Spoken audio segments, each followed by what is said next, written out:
real hard on for going to Japan, you know, and I'm certainly among them, you know, and to be able to go was a dream come true, and it was incredibly exciting for me. And I was also able to go with, you know, probably my best friend in wrestling, or certainly one of them, Drake Younger, man who I've been very, very close friends with for several years. So we just had an incredible time, and you know, his you know Drake, his excitement is off the charts sometimes. When he's really into something, my God, he's into it like you can't believe, you know. But he really is. He got me motivated just by being, you know. So he kept me in a positive mood, and we had a time of our lives, man. It was really one of the best experiences I've ever had, and we kind of went over there thinking that since Zandig had burned a lot of bridges back in the day, that CZW guys would be ostracized and not well accepted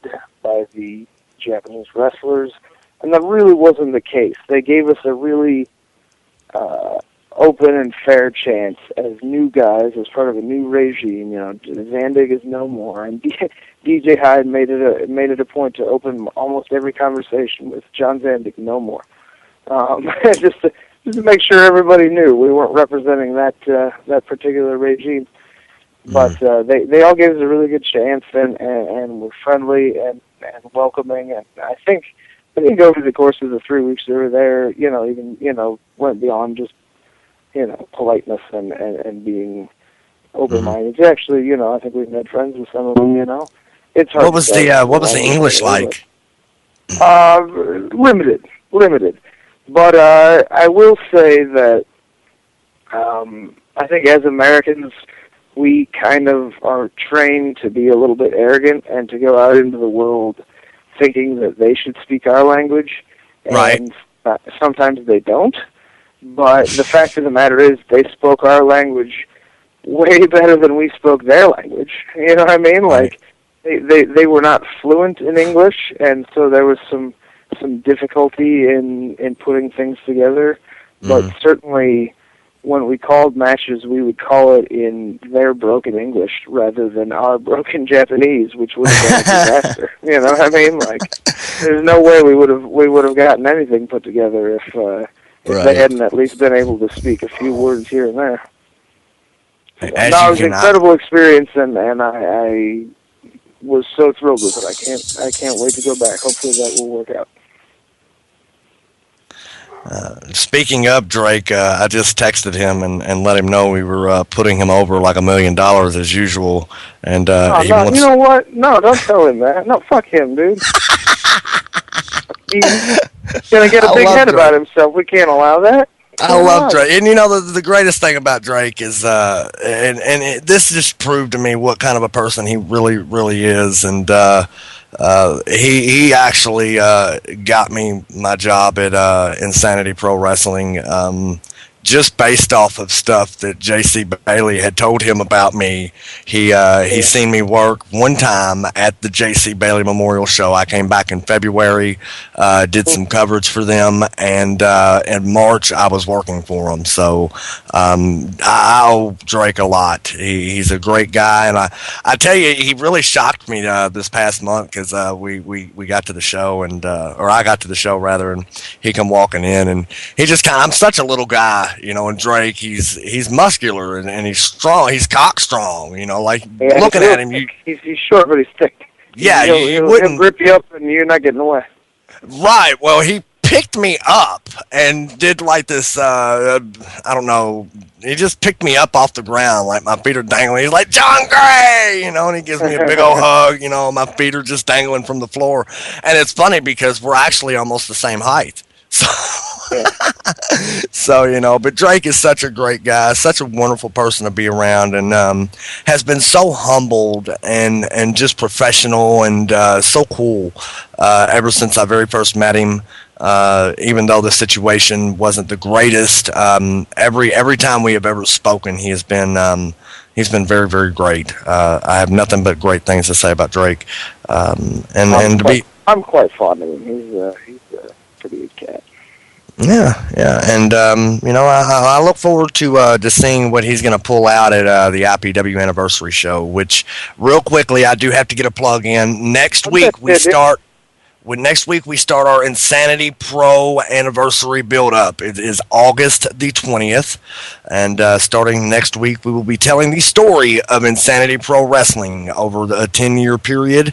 We'll be covering 2 years per week. Greg Carey will be joining me. Coming up in August, we'll be roasting Mike Williams, the owner of Insanity Pro Wrestling. And then the week of the anniversary show, August 17th, we will have Mike and Greg back with us to discuss the anniversary show and maybe even a few surprise guests. So you never know what's going to happen. Looking forward to all the great things that are going to happen with Insanity Pro Wrestling in the coming next 2 months. So, Danny, one of my favorite things to ask people before we let them go is the rib stories. What's that?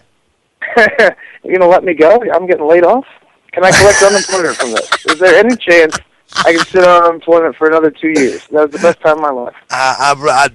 Not from this show because we generate absolutely zero revenue. So damn it, I'm great. That's great. Go ahead. What's the next one? Tell it.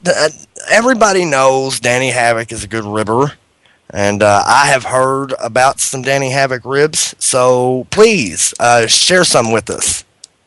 I don't know that I've ever ribbed anybody. Honestly, I don't. This is entirely false information. I'm fairly certain.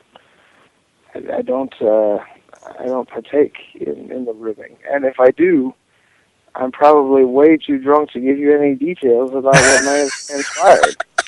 Because if I'm ribbing someone, the odds are that I'm blackout drunk and I don't even know what's going on. So I hate to leave you on a sour note, but that kind of sucks. If I've ever ribbed anyone, I don't remember it. What about ribs that were ran on you? Oh no, that'd be terrible. People need to have the common courtesy not to do that to me. It's very rude. I don't know, man. I feel like that's more like I don't know. Maybe it's like more like a Midwestern thing, man. I don't think like. Well, it's not just a Midwestern thing. I mean, I grew up in the Mid-South era, and I know it was big then too. Southern thing, man. Maybe it's a I don't know, man. I don't feel like there's all these rips going on. You know, I don't know, man. I don't know. Why do I have?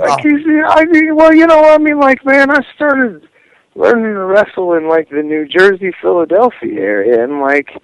Ribbing. Oh, like y'all don't have ribs out there. Come on, I mean, it happens, dude. But I feel like a lot of the people that train me and that I've trained with, like if you rib them, like if you ribbed, Joker, he'd probably like come shoot your dog or something. Like people out here got an anger problem. You don't rib them because they'll cut you, man. I'll cut you, man. You know what I mean? They'll go Yakuza kick you out the passenger window of Ford Taurus or whatever,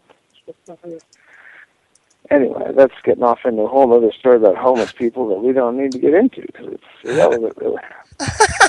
All right, last question. I'm going to give you 5 names, and I want you to give me your honest opinion about these people, regardless of whether you know them personally or not. Give me your honest opinion. 5 questions. You're sort of like. Well, yeah. I'm gonna give you 5 names, and you just give me your thoughts or opinion on the person. Okay? Or maybe you were gonna ask me to like tie them together into one question, like 6 degrees of bacon. Like somehow I had to come up with sort of a little connect the dots for these people. Go ahead. Rob Feinstein. Rob Feinstein. He's a pedophile, and I guess each their own. I don't really approve of it, but I don't know. DJ says he's making him money, so he gets to come around, and I don't know. I don't have many kids. I think if I did, I'd probably feel a lot more strongly about it. I don't want to shake his hand or whatever, see him in life. But whatever, I guess it's not my I got a problem. lot of love for DJ Hyde, but fuck you, Rob Feinstein, you child fucking Right? bastard. Yeah. I don't feel great about that, but at the same time, it's like, well, I'm not in charge. It's whatever. I'm not gonna cause a scene. I'm not so goddamn high and imperialistic and moralistic that I'm gonna say, DJ, you can't do business with this pedophile Right. because that's what he wants to do. Then he can do business with a pedophile. I mean, I'm sure I've done business with some pretty terrible people in the past. Shadow and D-Bone come to mind, but we'll leave them out of this. Anyway, go ahead. Ian Rotten. Ian Rotten, don't miss him. Don't miss him. Um, Never really wronged me in the sense that, like, there are people that Ian Rotten owes a lot of money to. Ian Rotten does not owe me a lot of money. If we added it all up, Ian Rotten probably owes me like $150 over the course of 3 or 4 years for, shorted trans here and there, or like, sorry, I promised you 150, here's 125. I mean, some bullshit like that. He doesn't owe me a lot. He's never really greatly wronged me, but I just do not like him as a human being. I don't, and one of the very best decisions that I ever made in my life was to basically call out of working a show that he had me booked for. I was really debating it because I'd never no-showed a show before. It was the very first time ever. I'd been wrestling for like, I don't know, 3 or 4 years, and up to that point, I had always had a very good track record of being reliable. And I said, do I want to do this to my reputation, but I just really didn't want to be at that show. And one of my best friends in the world, Dysfunction, called me up from Milwaukee, and he said, hey, man, if you want to come do my show tonight, it was the same night as Ian's. He said, if you want to come do my show tonight, I don't have a lot of money, but I can give you trans. I can buy you drinks all night, and I got a little bit of Charlie. I'm like, all right, you know what? Ian Rotten, you are out the door. I am not going to work for you anymore. And I never looked back, and it was one of the best decisions I ever made. It's right up there with not going on message boards anymore. It just makes me feel better about my life, not to have to deal with Ian Rotten. So, you know what I mean? Like, he never personally wronged me. I'm not going to tell you some story of where Ian Rotten really did wrong by me, but I don't approve of him as a human being, and I'm glad not to have any interaction with him anymore. And that's as much as I'm going to say on it. Fair enough. Fair enough. Masada. Masada, I like Masada. He's cool shit, man. Like, I wouldn't want to like fuck with him, I think he's probably got some deep-rooted anger issues. I'm not sure where they come from. I mean, I have my theories, but those are probably no business of anyone else's. But he will legitimately and violently fuck you up. But as long as you're cool with him, he's a super nice guy. I have a lot of fun working with him and talking to him. I enjoy, hanging out and drinking with him. He's I would say probably the best wrestler who does death matches in the States. You know what I mean? No offense to Drake, who I think is a very close second, but I think Masada is an incredibly good straight wrestler who just happens to do a lot of death matches because it's made him money. And I don't know if that necessarily makes him the best deathmatch wrestler in the States, but I think he's certainly in the top 2 or 3, And Okay. I like him. I got nothing really bad to say about him. The next person is actually a young lady who I'm really fond of her work. Haley Hatred. Haley Hatred. Oh, you know what? I mean, I've seen a few of her. That's random. God, that is random as fuck, dude. Yeah, all right. I've seen a few of her matches, and they were enjoyable. And was she involved in that match where Mickey got powerbombed on the back of a chair or something? That is the same, and that is actually the very first match that I ever saw her in, and I was hooked. I was like, "Who is this crazy bitch?" Yeah, I liked everything about that spot, from the complete unsafeness of it to the person taking it to